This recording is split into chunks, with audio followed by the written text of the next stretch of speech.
एक समय की बात है कि एक राक्षसों का और देवताओं का युद्ध हो गया। युद्ध हो गया और राक्षस भी वेदों अनुसार साधना करते थे, देवता भी। देवताओं को राक्षसों ने हरा दिया। और देवता वहां से भाग के और कितना समुद्र के किनारे जान बचा के फिर वहां फिर बैटरी चार्ज करने लगे, भक्ति करने लगे। भक्ति करी, स्तुति करी, हे विष्णु भगवान, हे परमात्मा हमारी रक्षा करो, हमें राक्षसों ने सता दिया। तो कहते जब उन्हें घने दिन स्तुति करते हो गए, जब विष्णु भगवान प्रकट हुए तो उसने कहा भाई बोलो क्या बात है, मैं तुम्हारी वैसे परिचित हूं, तुम्हें क्या दिक्कत है। तो देवताओं ने कहा भगवान ऐसे ऐसे हम राक्षसों ने हमें हरा दिया। तो भगवान विष्णु रूप में वो काल था, वो ऐसे ही आता है। उसने कहा भाई बात सुनो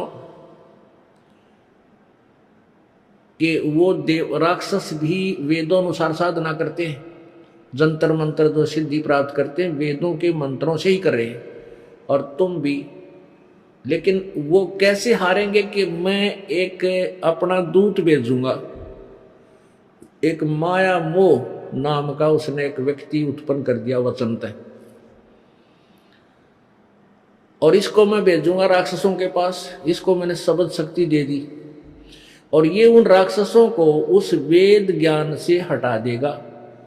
अपने चतुरता के कारण उनकी वेदों वाली साधना छुड़वा के और मनमान्य आचरण पर फिट कर देगा, और फिर तुम लड़ाई करियो, तुम जीत जाओगे। ऐसा ही हुआ, ये विष्णु पुराण में लिखा है। तो पुण्यात्माओं यो काल न्यू जाल फैलाया है। अब इसने ये ऋषि दानंद जो था यो अपना दूध भेज रखा था काल में। अब ये कितना प्रसिद्ध हो गया, क्योंकि काल सब में बोल रहा है, किसी ने डिस्टर्ब होने ना देता। जो अपने दूता के अनुयायी हैं सब में एक जैसी सुर में सुर मिलवाता रहता। हाँ बिल्कुल सही। अब इस दानंद सरस्वती में जकित महर्षि का एक भी गुण पा जा तो मैं संतपना छोड़ दूंगा, और मैं इसने सिर पर रखता था महर्षि के गुण होते थे। पता मेरा कोई जाति दुश्मन ना, मेरे को इसमें कोई बाधा इसने करी। लेकिन ये ज्ञान कोनी भक्ति का इसका एक भी सत्यार प्रकाश कति नकली ज्ञान है, वो टोटली वेद विरुद्ध और समाज में अप्लीकेबल कर पढ़न जोगा भी को ना, मानना तो बहुत दूर की बात है। और आज तक इसकी महिमा का बोलबाला हे भगवान किससे बच्चे बच्चे में सुन रहे। महर्षि पढ़ा था, वो तो भाई बड़ा विद्वान पुरुष था। मेरा सगा मामा double MA, MA in English, MA in Sanskrit. और जब इस दास ने परमात्मा की आज्ञा मानकर यह सत्संग शुरू किए तो क्रोथा आश्रम बनाया ही था, साल भर होया होगा। मेरी माँ बीमार होगी, मेरे साथ ही रहते माता पिता, तो उनको पता लगा तो वो मिलन खातिर आ गए। तो आगे बैठे बातचीत हुई।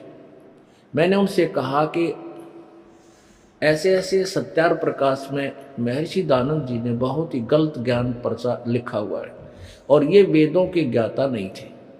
तो मेरे मामा जी कहे रो की बात कहे, भाई तो बड़े महान विद्वान थे, क्या बात कह रहे हो। एक नहीं सुनी, उठ कर चल गया। हमने प्रमाण दिखाने की चेष्टा की, देखा आख्या देख ना भाई तो बड़े विद्वान पुरुष थे। यानी उसकी स्तुति इतनी बोल रही है महर्षि दानंद की कि संस्कृत का MA व्यक्ति भी उनके द्वारा किए गए अनुवाद से वो कति बैठा रहा है। नो को ना भी बढ़िया, इसके सब अनुवाद कोई कर नहीं सकता, ये तो समाधि लाला के वेदों के मंत्रों के अर्थ ढूंढा करता है।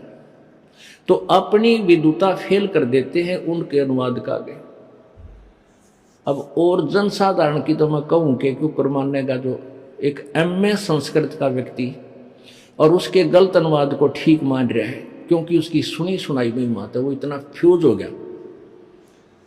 और ऐसे इस कागजी शेर के लिए मन ने सिर फुटवाना पड़ गया।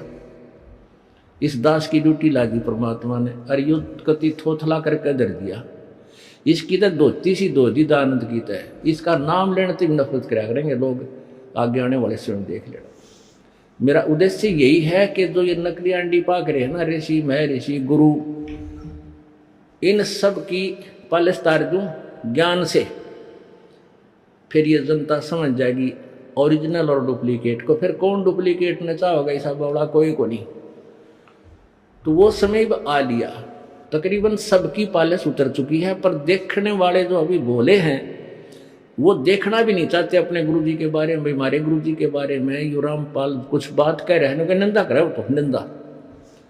रामपाल इतना बावड़ा नहीं है कि अपने सिर पर बार धरे, इसे घाटे के सौदे ने रामपाल नहीं कर सकता कि किसी की निंदा करके अपने सिर पर बार धरूं, सपने में भी नहीं सोच सकता। हाँ, सच्चाई कहना पुण्य होता है,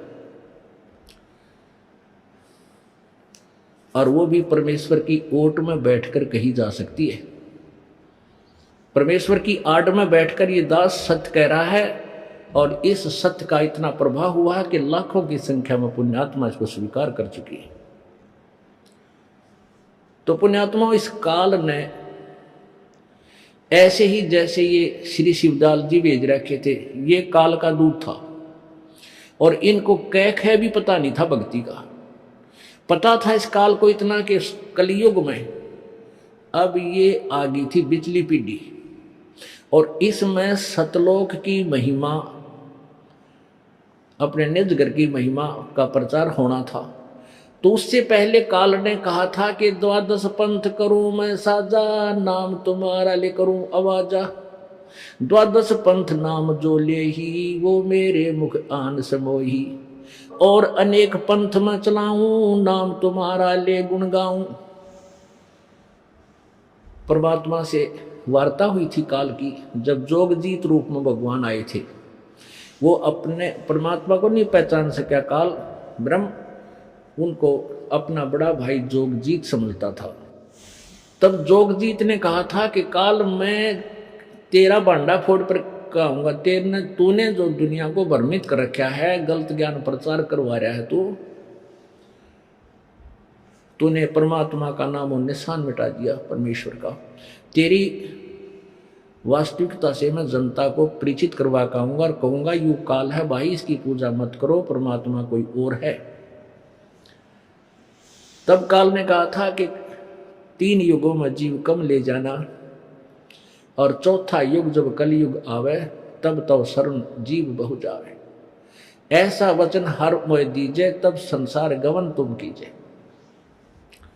तो जोगजीत रूप में परमात्मा ने इसको वरदान दे दिया था, आशीर्वाद दे दिया था कि 3 युगों में जीव थोड़े ले जाऊंगा, और चौथा युग जब कलयुग आवे, तब तो शरण जीव बहु जाओ। इसको पता था कि चौथे युग कलयुग में, और ये बिजली पीढ़ी जब शिक्षा प्रारंभ होगी इस संसार में, परमात्मा आवेंगे और अपने ज्ञान का प्रचार करेंगे। उससे पहले इसने नकली पंथ चला दिए, सतलोक की महिमा गाने वाले जो राधा स्वामी पंथ है, यू सब 1 नंबर का काल प्रेरित है।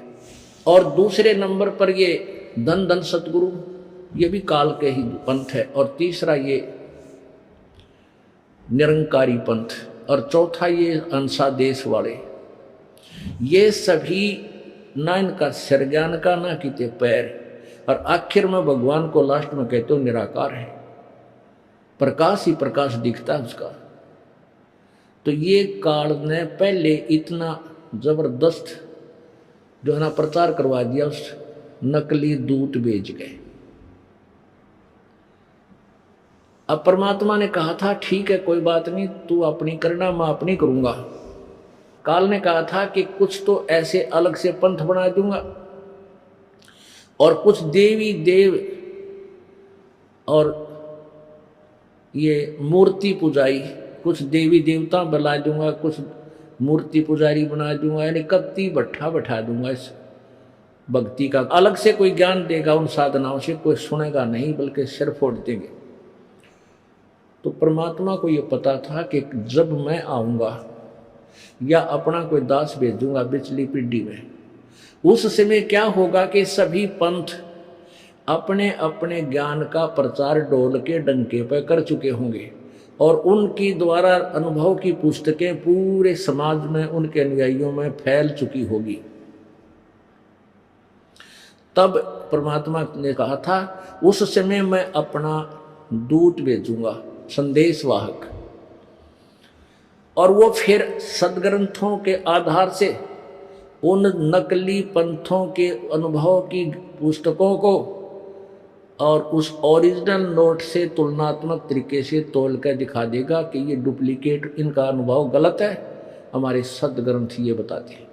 तो वो सभी पुण्यात्मा उस सच्चाई को समझकर और परमात्मा की चरणों में आ जाएंगे, अपना कल्याण करवाएंगे। वो समय अब आ चुका है। अब उस तत्व ज्ञान रूपी सूर्य का अब उदय हो चुका है।